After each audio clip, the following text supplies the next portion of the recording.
But if you've got what you know, that focus, the target, and you got the toolbox, and you're still not getting what you want, it's because you got inner conflicts. That's the third pillar. You've got to resolve your inner conflicts. Because that, as I tried to explain to you, 80% of success in anything is your psychology and 20% is the mechanics. So those inner conflicts are when you take 2 steps forward and you pull 3 steps back. Right? When you say, boy, I'm totally committed to this, but you don't follow through. This is my expertise, the why guy part. Why?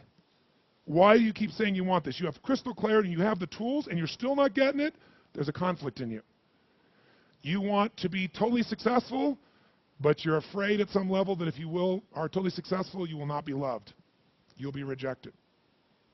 You want to be in a position where you have total free time and you want to build a billion-dollar enterprise. These are conflicts. You really, truly know you got the tools and talents to make this happen, but a part of you doesn't think you deserve to succeed because it's something you did at some point in your life or something you made up. Or you think making money or being successful economically is not spiritual. And you're committed to being spiritual, and yet the other part of you, it's the inner conflicts between fighting parts. So what do we do in this third pillar? Think of it as a vault we got to unlock. Think of it as unlock and unleash. That's the third pillar. The way you unlock and unleash is you identify the conflicts. You get clear what they are. So you may have total clarity, even the tools, but how can you totally unleash and commit when you're being pulled in 2 different directions? You say, Tony, how do I solve that? There isn't one way. You've got to get clear about what's most important to you today, not what you think you should do based on an old blueprint, an old belief system, your parents, society, your friends. Otherwise, you'll succeed and not be fulfilled. So once you identify the conflicts, now what you got to do is align. Align your life with what you really value. Align your life with what is most important to you.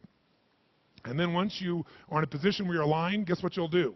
Take action. You won't have to work at it. When everything's in alignment, there's nothing pulling you away, boom, you go for it.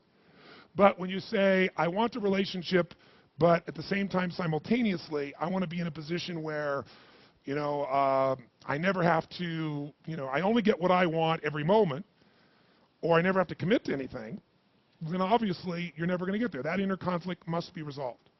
Once you align and you take action, guess what's going to happen? You're going to achieve.